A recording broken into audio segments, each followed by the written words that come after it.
오늘 이거 하나만 얻어가셔도 돼요.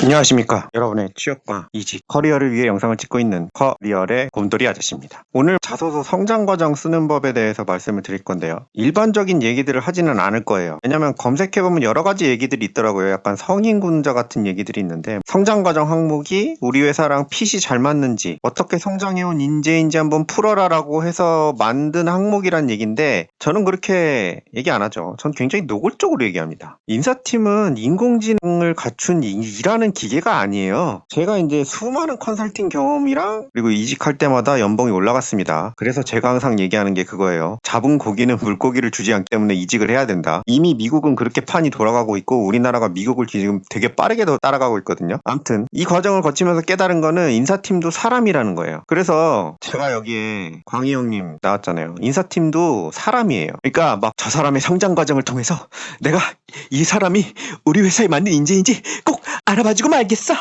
이러지 않는단 말이에요. 절대 안 그래요. 개인적으로 생각할 때는 노골적으로 얘기를 하자면 그냥 예전 항목에 있었으니까, 그리고 임원이 그거 가지고 꼬투리 안 잡았으니까, 그래서 그냥 성장 과정이 그 회사 자소서 항목에 여전히 살아남아 있다, 그렇게 보입니다. 그리고 개인적으로 성장 과정 같은 항목은 취준생한테 좀 약간 불필요한 함정 같은 거 아닌가 합니다. 왜냐하면 컨설팅 해보면 잘 쓰시는 분들도 물론 있는데 아무도 관심 없는 초딩 때 일을 막 엄청 길게 쓰고 막 이러는 경우들이 굉장히 많거든요. 왜냐면 생각해보시면 이게 영국 해리 왕자라는 분의 자서전인데 지금 30대예요. 근데 30대에 쓰신 자서전이 이만큼의 두께가 나왔는데 원래는 이거 2배 두께가 나온다는 얘기거든요. 근데 자서서는 지금 뭐 끼케야 800자, 뭐 길면 2000자 이거예요. 그러면 거기에서 쓸 수 있는 내용 자체가 많지 않단 말이에요. 진짜로 나의 성장 과정을 다 쓸 수가 없어요. 그러면은 면접관들은 성장 과정을 어떤 용도로 쓰냐면요. 저 같은 경우에는 수많은 성장 과정 자소서를 보면서 깨달은 게 있는데, 성장 과정을 표현하는 걸 보면 한 사람의 인생이라는 거를 글로 쓰면 엄청나게 많단 말이에요. 그 여러 가지 일들 중에서 중요한 부분, 이 회사에 맞는 관련된 얘기들을 뽑아내서 글로 표현을 하는 거예요. 이 능력을 보는 거고요. 그리고 이 성장 과정이랑 다른 자소서 항목들이랑 비교를 해보면 그냥 솔직히 그냥 막 비교를 엄청나게 하면서 또 읽는 건 아니에요. 그리고 면접관은 해야 하는 일이 많아요. 인사팀도 마찬가지고 채용이 그냥 전부가 아니란 말이에요. 그러니까 이 사람들이 그냥 글을 일단은 쭉 읽어 내려가요. 근데 성장 과정 관련된 얘기들이 막 있잖아요. 이 얘기들이 꽤나 길고 다양한 얘기들이 보통 여기 많이 들어가 있기 때문에 다른 항목들하고 비교를 해보면 상충되는 경우가 꽤 있습니다. 뭐 예를 들면 이런 거예요. 뭐 어디에서 알바를 했대. 여기에서는 알바를 한 곳에서 3년 동안 했다고 그랬는데 다른 곳에서는 알바를 다양한 곳에서 뭐 1년 정도 했다, 이렇게 써 있어. 완전 말도 안 되는 얘기잖아요. 그죠? 3년을 했는데 1년을 했대. 그러면 둘 중 하나는 거짓말을 하고 있는 거예요. 그럼 거짓말을 하고 있다라는 판단이 들면 서류를 심사하는 사람은 가장 편하게 탈락시키면 됩니다. 왜냐면 거짓말하는 사람은 일을 3번 시켜야 돼요. 일 시키기 전에 확인하고, 일 하면서 확인하고, 일 끝나고도 확인해야 돼요. 그럼 일이 3배가 돼요. 일을 덜려고 사람을 뽑는 거거든요. 근데 일이 3배가 돼. 그러니까 거짓말쟁이는 절대 안 뽑는 게 어느 회사든 어느 채용 과정이든 원칙이에요. 그런데 성장 과정 같은 경우에는 워낙 이 방대한 양의 개인의 일대기를 쓰다 보니 상충되는 경우가 꽤나 많습니다. 그래서 오늘 이거 하나만 얻어가셔도 돼요. 성장 과정 쓸 때는 그 회사랑 관련된 거를 뽑아서 쓰되 이 내용이 다른 자소서 항목들과 앞뒤가 안 맞는 내용이 있는지, 내가 이력서에 쓴 내용과 다른 내용이 있는지를 반드시 확인하셔야 돼요. 물론 다른 자소서 항목들도 마찬가지긴 한데 뭐 갈등 과정을 어떻게 겪었는지, 그걸 어떻게 극복했는지를 써라, 이런 것들은 이벤트 하나잖아요. 그러니까 이거는 상충될 가능성이 굉장히 적어요, 제 느낌에는. 근데 성장 과정은 진짜 높습니다. 그러니까 그거를 한번 확인을 하시면서 글을 쓰시면 훨씬 더 좋은 결과를 얻으실 수 있을 겁니다. 도움이 되셨다면 구독과 좋아요, 알람 설정 부탁드립니다. 감사합니다.